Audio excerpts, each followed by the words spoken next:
Hey welcome back to Sartaj sir की class. क्या आप जानते हैं कि हमारे देश में जब भी युवा नौकरी के लिए इंटरव्यू देने जाते हैं तो उनमें से 50% लोग मामूली सी गलती की वजह से इंटरव्यू से बाहर हो जाते हैं, यानी कि उन्हें नौकरी नहीं मिल पाती है। और ये गलतियां इतनी मामूली होती है कि जब मैं आपको बताऊंगा तो आप हैरान रह जाएंगे। आज की इस वीडियो में मैं आपको ऐसी ही इंटरव्यू के दौरान होने वाली 10 गलतियां बताऊंगा उनके सॉल्यूशन के साथ, ताकि ऐसी गलती आप अपनी जिंदगी में बिल्कुल ना करें। अब इंटरव्यू के दौरान होने वाली ऐसी 10 गलतियों को उनके सॉल्यूशन के साथ जानने के लिए इस वीडियो का अंत तक जरूर देखिएगा। आगे बढ़ने से पहले चैनल को सब्सक्राइब कर दीजिए, सब्सक्रिप्शन बटन पर एक बेल आइकन को उसको दबा दीजिए ताकि रोजाना वीडियोस की नोटिफिकेशंस आपको बिल्कुल टाइम पर मिल जाए।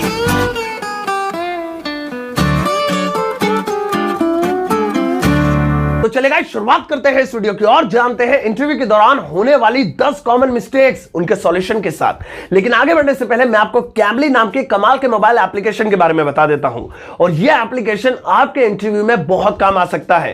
कैसे, वो मैं आपको वीडियो में आगे बताऊंगा। फिलहाल कैम्बली पर एक छोटी सी नजर डाल लीजिए। आगे बढ़ने से पहले मैं आपको इंडिया के बेस्ट इंग्लिश लर्निंग एप्लीकेशन के बारे में बता देता हूं, जिसका नाम है कैम्बली। कैम्बली इंडिया का इकलौता ऐसा एप्लीकेशन है जिसके जरिए आप दुनिया भर में मौजूद अलग अलग कंट्रीज के टीचर्स से पर्सनल 1-to-1 इंग्लिश क्लासेस ले सकते हैं, फिर चाहे वो टीचर्स यूके के हों, यूएस के हों या फिर कनाडा के। कैम्बली उन लोगों के लिए एकदम परफेक्ट एप्लीकेशन है जो लोग इंग्लिश लिखनी और पढ़नी जानते हैं लेकिन कॉन्फिडेंस के साथ बोलने के लिए अभी भी स्ट्रगल कर रहे हैं। कैम्बली पर इंग्लिश सीखने के लिए आप अपना एक गोल सेट कर सकते हैं और अपने मनचाहे कोर्स में अपने आप को एनरोल कर सकते हैं। जैसे कि चाहे तो आप बिजनेस के लिए इंग्लिश सीख सकते हैं, पर्सनल यूज या पर्सनालिटी डेवलपमेंट के लिए सीख सकते हैं, आईएलटीएस जैसे एग्जाम के लिए सीख सकते हैं, या आपके इंग्लिश सीखने की कोई भी वजह हो, आप कैम्बली पर आ सकते हैं। कैम्बली पर जितने भी टीचर्स हैं वो हाईली क्वालिफाइड हैं, सपोर्टिव हैं, फ्रेंडली हैं। वो आपके वीक पॉइंट को देखते हुए आपकी इंग्लिश की प्रैक्टिस करवाएंगे और बिना जजमेंट के आपकी इंग्लिश इंप्रूव करवाएंगे। आप 24 घंटे 7 दिन दुनिया की अलग अलग कंट्रीज में मौजूद हजारों टीचर्स के प्रोफाइल देख सकते हैं और उनसे पर्सनल 1-to-1 इंग्लिश क्लासेस भी ले सकते हैं। चलिए इन्हीं में से एक टीचर से मैं आपको पर्सनल क्लास लेकर दिखाता हूं। Hi, how are you doing? I am good, thank you. And you? I'm good. Thank you so much for asking. Actually, I have a question. Okay. There are two sentences. Which one is correct? I'm really confused. The first is, I get up early in the morning. And the second one is, I wake up early in the morning. Which one is correct?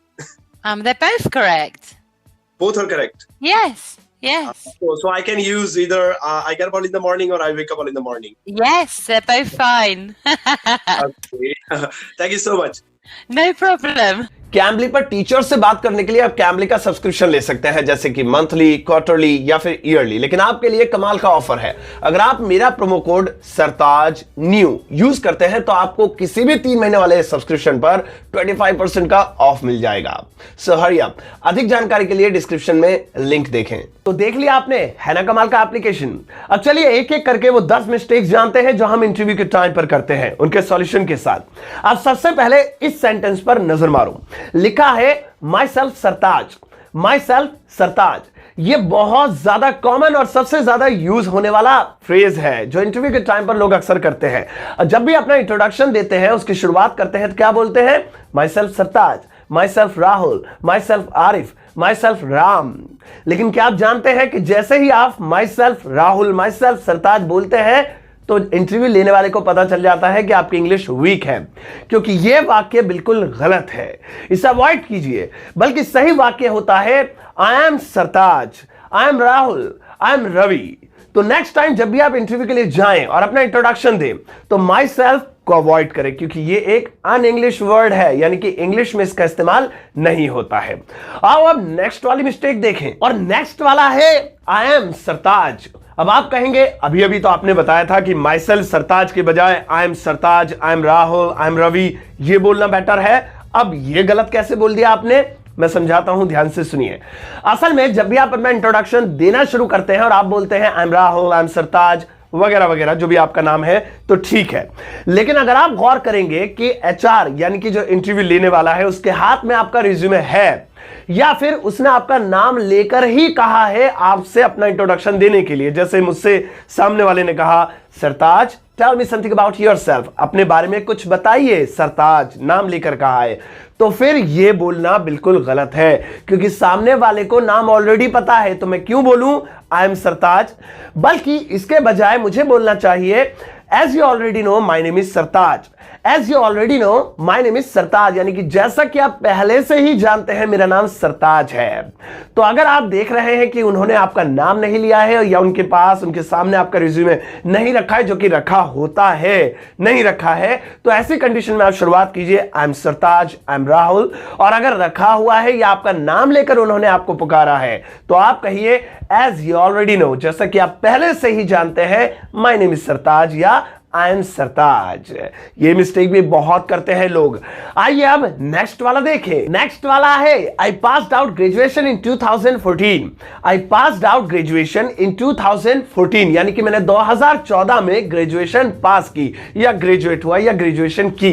अब इस वाक्य का प्रयोग interview के time अपना introduction देने के लिए लोग बहुत ज्यादा करते हैं। I passed out 12th, I passed out graduation, I passed out in 1990 या I passed out BA, BCom वगैरह वगैरह। लेकिन क्या आप जानते हैं कि इस सेंटेंस को बोलते ही आप सामने वाले को यह दिखा देंगे कि आपकी इंग्लिश एकदम जीरो है और आप इंटरव्यू से बाहर हो सकते हैं।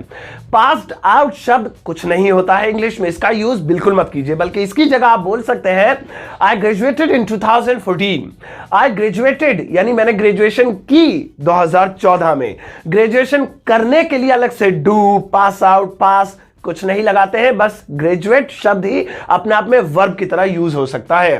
सो आई ग्रेजुएटेड, ना कि I got graduation, I pass out graduation, याद रखना।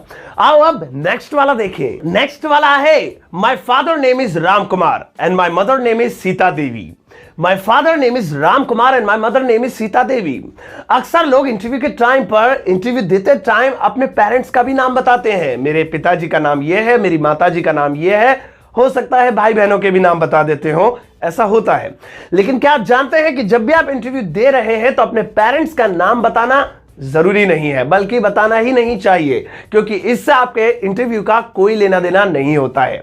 बल्कि बेहतर यह होगा कि आप उनका नाम बताने के बजाय उनका बिजनेस, उनका वर्क, उनका ऑक्यूपेशन, यानी कि वो क्या काम करते हैं, उनकी क्या पहुंच है, वो बताएं। तो इससे बेहतर होगा कि आप बोले my father is a teacher and my mother is a home maker. मेरे पिताजी एक अध्यापक है और मेरी माताजी एक गृहिणी है, हाउस वाइफ जो कहते हैं, तो मैंने वहां पर होम मेकर यूज किया, जो कि एक ट्रेंड में वर्ड है। तो याद रखेंगे जो भी आपके पिताजी हो आप वो बताएं, नाम ना बताएं, ना ही माताजी का ना ही पिताजी का। सो ये वाला पॉइंट याद रखना, बहुत गलतियां करते हैं लोग। आओ अब नेक्स्ट वाला देखें। नेक्स्ट वाला है I want to be a fashion designer. I want to be a fashion designer, यानी कि मैं एक फैशन डिजाइनर बनना चाहता हूं। अब आप कहेंगे इसमें क्या गलती है, बनना चाहता है तो बनने दो ना, क्या प्रॉब्लम है। कोई प्रॉब्लम नहीं है, मैं भी खुश हूं, अच्छा है बने, मैं तो कह रहा हूं खूब बने। लेकिन कोई भी वाक्य अगर गलत जगह पर गलत टाइम पर बोला जाए तो वो आपको इंटरव्यू से बाहर करवा सकता है, जैसा कि ये देखिए। होता यह है कि अगर आपसे पूछा जाए व्हाट्स योर फ्यूचर प्लान, आपका फ्यूचर प्लान क्या है, और आप फैशन डिजाइनर बनना चाहते हैं तो आप कहेंगे I want to be a fashion designer, या जो भी आप बनना चाहें। तो अगर आप ऐसी जॉब के लिए गए हैं कि वहां पर फैशन डिजाइनर की ही जरूरत है तो ये चलेगा, क्योंकि मैच हो रहा है।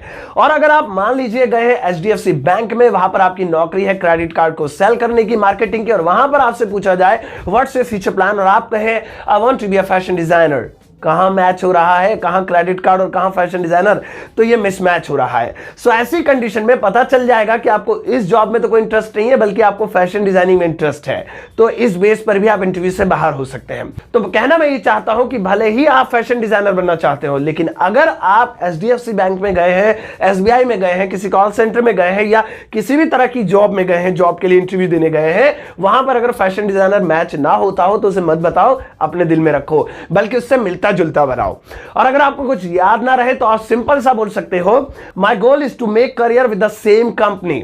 मेरा गोल है कि मैं इसी कंपनी के साथ अपना करियर बनाना चाहता हूं। तो इस वाक्य का प्रयोग भी आप चालाकी से कर सकते हैं। आओ अब नेक्स्ट वाला देखें। अगला है I live at Sundarnagar. I live at Sundarnagar. अब लोग अक्सर इंटरव्यू देते टाइम अपनी लोकेशन बताते हैं, यानी जहां पर भी वो रहते हैं उस जगह का नाम बताते हैं इंग्लिश में, और इसके लिए वो इस वाक्य का प्रयोग करते हैं आई लिव एट या आई पुट अप, उसके आगे उस जगह का नाम, जैसे मैंने यहां पर सुंदरनगर लिखा है। मैं आपसे एक सवाल पूछता हूं, क्या आप मुझे बता सकते हैं कि ये सुंदरनगर कहां पर है? आप में से बहुत सारे लोग कहेंगे दिल्ली में है, कुछ कहेंगे मुंबई में भी है, कुछ कहेंगे गुजरात में भी है, और शायद नोएडा में भी है। बस यहीं पर हम एक बहुत बड़ी गलती करते हैं। जब भी आप अपनी लोकेशन यानी कि जहां पर भी आप रहते हैं उस बारे में बताएं, तो ऐसे में अपने मोहल्ले, अपने गांव, कस्बे या गली या छोटे इलाके का नाम आपको नहीं बताना है। जो इंटरव्यू लेने वाला है उससे क्या पता सुंदरनगर कहां पे है। जैसे आप कंफ्यूज हो गए, आप में से बहुत सारे लोगों को पता ही नहीं होगा कहां पे, या सब अलग अलग जगह का आइडिया लगा रहे होंगे। तो आपको करना क्या है, आपको अपने मोहल्ले, गली, इलाके, गांव वगैरह का नाम नहीं लेना है, बल्कि उसके बजाय शहर का या राज्य का नाम लेना है, जिस राज्य में या जिस शहर में आप हैं। जैसे कि आई लिव एट सुंदरनगर, इसके बजाय अगर मैं बोलूं आई लिव इन दिल्ली, तो वो ज्यादा अच्छा है। आई लिव एट सुंदरनगर नहीं बोलना है, या फिर जो भी इलाके का नाम है वो नहीं बोलना है, जिस शहर या राज्य में वो इलाका है वो बोलना है। I live in Delhi, I live in Noida, I live in Mumbai.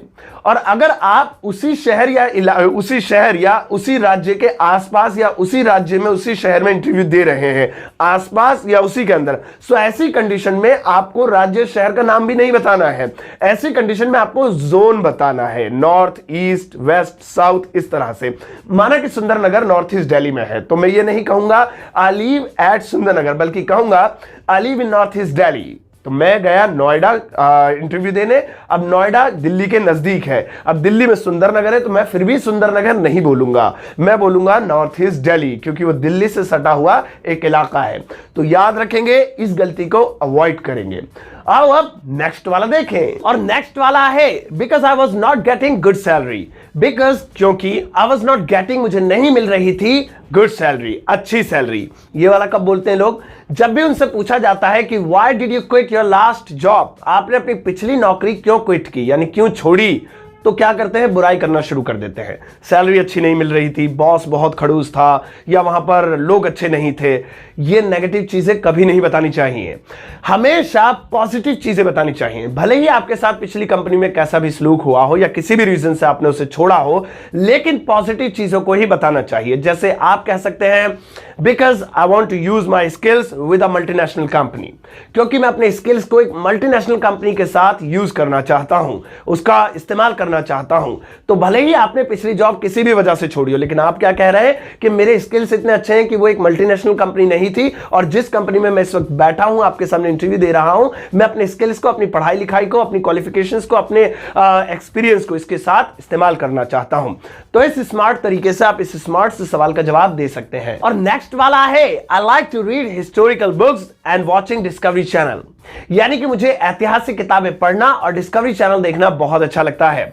अब ये वाला कब यूज करते हैं पता है आपको, जब भी आपसे आपकी हॉबी पूछी जाती है। जरूरी नहीं है कि आप यही बोलते हो। एग्जाम्पल मैंने इसलिए दिया है कि ये बहुत हाइपरबॉलिक है, यानी बढ़ा चढ़ाकर पेश किया गया है। अक्सर लोग अपनी हॉबीज ऐसे बताते हैं जैसे वो बहुत महान है और उन्हें बहुत ज्यादा पढ़ाई लिखाई का शौक है। मान लीजिए कि आपने ये वाला वाक्य बोला कि I like to read historical books, मुझे ऐतिहासिक किताबें पढ़ना अच्छा लगता है और डिस्कवरी चैनल देखना अच्छा लगता है। तो हो सकता है कि इंटरव्यू लेने वाले का अगला सवाल इतिहास से ही जुड़ा हो। अब इतिहास के बारे में आपको नॉलेज तो थी नहीं, लेकिन बढ़ा चढ़ाकर बताने के चक्कर में आपने अपनी हॉबी हिस्टोरिकल बुक्स में घुसेड़ दी। तो याद रखें, कभी भी अपनी हॉबीज को बढ़ा चढ़ाकर ना बताएं, हमेशा ऐसी हॉबीज बताएं जिसमें एक्चुअली आपको नॉलेज हो। अगर वाकई में आपको ऐतिहासिक किताबें पढ़ना या डिस्कवरी चैनल देखना या फिर साइंटिफिक चीजों को देखना पसंद है, तब तो आप ये बोल सकते हैं। या फिर आपको क्रिकेट खेलना पसंद है तो आप क्रिकेट के बारे में बोल सकते हैं, वॉलीबॉल या फुटबॉल, सॉकर ये पसंद है तो आप बोल सकते हैं। लेकिन अगर इनकी नॉलेज नहीं है तो प्लीज मत बोलिए। अगर आपको इनमें से समझ में नहीं आ रहा है क्या बोलना है, तो आप कुछ लॉजिकल बोल सकते हैं जिसमें कोई क्वेश्चन उठे ही ना। जैसे I like cooking and collecting coins, मुझे खाना पकाना और सिक्के जो होते हैं पुराने जमाने के या पुराने, तो वो इकट्ठे करना मुझे बड़ा अच्छा लगता है। अब इसमें कोई क्वेश्चन उठने के चांसेस बहुत कम है, लेकिन ऐतिहासिक किताबें पढ़ना पसंद है तो जाहिर सी बात है फिर वो हड़प्पा संस्कृति के बारे में अगर पूछ ले तो काम बन जाएगा आपका। आइए अब नेक्स्ट वाली मिस्टेक पर नजर मारते हैं, और नेक्स्ट वाला है do you have any question, do you have any question, यानी कि क्या आपका कोई क्वेश्चन है, कोई सवाल है। अब क्या होता है कि जब भी इंटरव्यू खत्म होने पर आता है तो इंटरव्यू लेने वाला आपसे पूछेगा क्या आपका कोई सवाल है, और अगर नहीं भी पूछे तो प्लीज आप पूछ लेना। अब देखिए होता यह है कि आपसे पूछा गया कि आपका कोई सवाल है, तो 50% लोग क्या करते हैं, नो सर थैंक यू, क्योंकि उन्हें तो भागने की जल्दी है। ऐसा लग रहा है जैसे काट के डाल दिया जाएगा, इंटरव्यू लेने वाला उन्हें मार डालेगा, तो भागने की ज्यादा जल्दी होती है, पूछने की हिम्मत नहीं होती है। लेकिन क्या आप जानते हैं कि अगर आप सवाल पूछ लेंगे तो यह भी आपके पॉइंट्स में जुड़ जाएगा और आपकी नौकरी हो सकता है कि इसी बेस पर पक्की हो जाए, क्योंकि इससे आपका कॉन्फिडेंट लेवल पता चल जाएगा। अब देखिए आप क्या सवाल पूछ सकते हैं। तो आप दो चीजों के बारे में पूछ सकते हैं, जैसे कि सैलरी के बारे में या फिर ट्रांसपोर्टेशन के बारे में, कि how much salary will I get in hand, कि मेरी सैलरी जो हाथ में आएगी वो कितनी होगी। आपने बता दिया सर 12,000 मिलेंगे, लेकिन वो कट पिट के फिर कम मिलते हैं, तो इन हैंड कितनी होगी, मेरे पास कितनी आएगी, आप ये पूछ सकते हैं। या ट्रांसपोर्टेशन के बारे में पूछ सकते हैं कि आप मुझे घर से पिक करवाएंगे, ड्रॉप करवाएंगे मुझे घर तक, ये सारी चीजें आप पूछ सकते हैं। तो याद रखिए कि अगर इंटरव्यू लेने वाला आपको ऑफर करे कि आप कुछ पूछना चाहते हैं तो ये मौका मत जाने देना, पूछ लेना। और लास्ट पॉइंट है एक्सेंट। एक्सेंट यानी कि उच्चारण, और ये वो पॉइंट है जिसमें सबसे ज्यादा लोग फंसते हैं और इंटरव्यू से बाहर हो जाते हैं, खास तौर पे जब इंटरव्यू इंग्लिश में लिया जा रहा हो। अब जब भी आपका इंटरव्यू इंग्लिश में होता है तो ना सिर्फ आपका ग्रामेटिकल पोर्शन, आपकी स्पीड चेक होती है, बल्कि आपके एक्सेंट को भी टेस्ट किया जाता है, और उसी में लोग बाहर हो जाते हैं। अब इंग्लिश तो इंग्लिश, लोगों के हिंदी के एक्सेंट भी आजकल ठीक नहीं है। तो इसीलिए अगर आप कोई भी ऐसा इंटरव्यू देने जा रहे हैं जिसमें इंग्लिश बोलनी है, इंग्लिश बोलने का काम है, तो अपने एक्सेंट पर बहुत ज्यादा मेहनत कीजिए। और इसे ठीक करने का एक सबसे बेहतरीन तरीका क्या है, जो कि मैं आपको वीडियो के शुरू में बता चुका हूं, कैम्बली एप्लीकेशन। इसके जरिए आप दुनिया भर के टीचर्स से बात कर सकते हैं, अमेरिका, ब्रिटेन, इधर उधर उधर, और उनके जरिए अपने एक्सेंट को सुधार सकते हैं। ये बेस्ट प्रैक्टिस है, इसलिए मैं बार बार इस वीडियो में इसके बारे में दोहरा रहा हूं। लिंक वीडियो के डिस्क्रिप्शन बॉक्स में, आपको तो पता ही है। तो ये थी आज की वीडियो जिसमें मैंने आपको इंटरव्यू के दौरान होने वाली 10 मिस्टेक्स बताए उनके सॉल्यूशन के साथ। तो इन पर ध्यान दीजिए, क्योंकि ये कॉमन मिस्टेक्स अक्सर लोग करते हैं और इंटरव्यू से बाहर हो जाते हैं। आप ये मिस्टेक्स मत कीजिएगा। आई एम श्योर कि आपका इंटरव्यू बहुत अच्छा जाएगा और आपको नौकरी मिल जाएगी। आपको ये वीडियो कैसी लगी मुझे इस वीडियो के कमेंट बॉक्स में जरूर बताइएगा। इस वीडियो को please Instagram, Facebook, WhatsApp status पे, जहां पर भी हो वहां पर आप प्लीज शेयर कीजिएगा, और जाते जाते एक प्यारा सा लाइक देकर जाना।